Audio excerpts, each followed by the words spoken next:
সংঘৰ প্ৰচাৰক আছিল সেই সময়ছোৱাত তেখেতে কি ধৰণে জৰুৰী অৱস্থাৰ বিষয়ে বা বিৰুদ্ধে এখন প্ৰতিৰোধৰ সংগ্ৰাম নিৰ্মাণ কৰিছিল কি ধৰণে মিছাত সেই সময়ত গ্ৰেপ্তাৰ হোৱা ব্যক্তিসকলৰ পৰিয়ালবৰ্গক সমৰ্থন কৰিছিল আৰু জৰুৰী অৱস্থাৰ বিৰুদ্ধে তেওঁ কেনেকুৱা কৌশল ৰচনা কৰিছিল সেই সম্পৰ্কত দ্য ইমাৰ্জেঞ্চি ডায়েৰিজ নামে এখন পুথি যোৱা 25 জুন তাৰিখে ভাৰতৰ গৃহমন্ত্ৰী অমিত শ্বাহ ডাঙৰীয়াই নতুন দিল্লীত উদ্বোধন কৰিছিল আজি সেই পুথিখনৰ উদ্বোধন আমাৰ ৰাজ্যতো হ'ল কেইবাগৰাকীও বিশিষ্ট ব্যক্তিৰ উপস্থিতিত আজি আমি দ্য ইমাৰ্জেঞ্চি ডায়েৰিজ নামৰ গ্ৰন্থখনি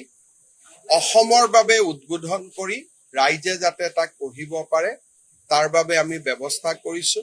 অসমবাসী ৰাইজক দ্য ইমাৰ্জেঞ্চি ডায়েৰী নামৰ পুথিখন পঢ়িবৰ বাবে মই বিনম্ৰভাৱে অনুৰোধ কৰিছো স্যাৰ সেকুলাৰিজমৰ কথাটো কৈছিল সক আমাৰ দেশত যেতিয়া সংবিধান নিৰ্মাণ হৈছিল আৰু যিটো সময়ত আমি 1950 চনৰ 26 জানুৱাৰীত যিখন আমি সংবিধান গ্ৰহণ কৰিছিলোঁ তাত সমাজবাদ আৰু ধৰ্ম নিৰপেক্ষ এই শব্দ দুটা নাছিল তাৰ মূল কাৰণ হ'ল যে ভাৰতত কোনো এজন ব্যক্তিয়ে ধৰ্ম নিৰপেক্ষ হৈ থাকিব নোৱাৰে ভাৰতবৰ্ষত 5000 বছৰৰ পৰাই আধ্যাত্মিকতা আছে আৰু সেই আধ্যাত্মিকতাই আমাক শিকায় সৰ্বধৰ্ম সমভাৱ আমি নিৰপেক্ষ নহয়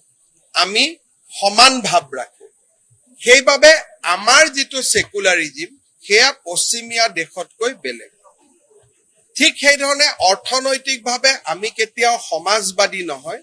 অৰ্থনৈতিকভাৱে গান্ধীজীয়ে ট্ৰাষ্টিশ্বিপৰ কথা কৈছিলে বিনুৱাভাৱে সৰ্বোদয়ৰ কথা কৈছিলে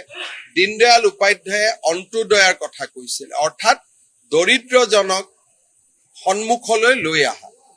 সমাজবাদৰ ধাৰণাটো ভাৰতৰ মাটি আৰু পানীত উপচা এটা ধাৰণা নহয় ইন্দিৰা গান্ধীয়ে ইমাৰ্জেঞ্চিৰ সময়ত 1976 চনত ধৰ্ম নিৰপেক্ষ আৰু সমাজবাদ শব্দ দুটা সংবিধানত সন্নিৱিষ্ট কৰে